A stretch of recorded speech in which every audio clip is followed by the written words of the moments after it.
बहुत ही सुंदर एक गुजरात में उपासक हो गए जिनका नाम था मोहनलाल अग्रवाल। माँ तारा महाविद्या कितनी शक्तिशाली है और माँ तारा की कृपा के कारण आप कितनी बड़ी आपत्ति में से का बचाव हो सकता है, इसका बहुत ही सुंदर उदाहरण मैंने मोहनलाल अग्रवाल जी से जाना था। ये शायद वही है जिनकी आपने पहले बात बताई थी, जो बिल्कुल, बिल्कुल। फर्स्ट वाली जो जो अघोर हमने, नगर अब हाँ हाँ वागे जो गुजराती में पुस्तक हैं, जो उनका जो निवास स्थान था वो सुरेंद्र नगर था।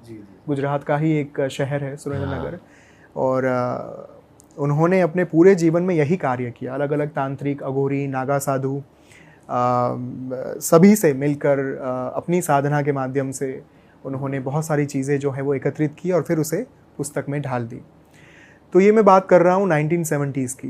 मोहनलाल अग्रवाल जो थे वो बार बार अपना जो दौरा है वो वहाँ पे माउंट आबू है, पर्वत है जहाँ पे अलग अलग देवी देवता जो हैं वो विद्यमान हैं और बहुत ही शक्तिशाली पर्वत है। जैसे गिरनार एक पर्वत है जूनागढ़ में, वैसे ही जो आबू है, माउंट आबू, वो भी बहुत ही पवित्र, बहुत ही पावन जगह है। तो छुट्टी के दौरान वो जा रहे थे, आबू रोड पर उनका निवास स्थान था और उनके एक बहुत ही परिचित तांत्रिक उपासक थे जो थे महाराज अटल गिरी जी। अटल गिरी जी महाराज के वहाँ पे वे रुके हुए थे एक दिन के लिए और उन्होंने कहा कि महाराज मैं कल आबू जा रहा हूँ और फिर मैं लौट आऊँगा। तो अटल गिरी जी जो थे, अटल गिरी जी ने उनसे कहा कि मुझे अशुभ संकेत प्राप्त हो रहे हैं, मैं आपको सलाह देता हूँ कि आप ना जाएं। पर विधि का विधान तय था और वे गए आबू पे। वहाँ पे रघुनाथ मंदिर में उनका निवास था।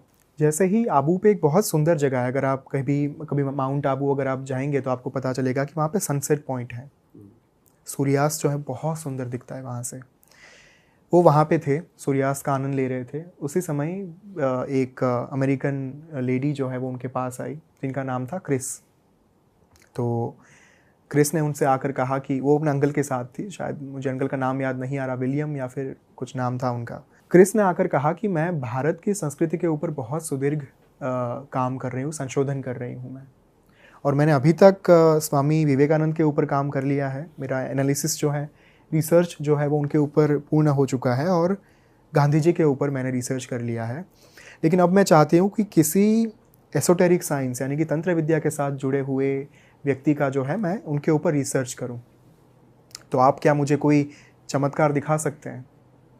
यहाँ पे एक बात मैं ये ऐड करना चाहूँगा कि आज की तारीख में बहुत लोग ये कहते हैं कि चमत्कार दिखाओ, अगर तंत्र विद्या है, अगर आप वाकई में इतना कर सकते हो तो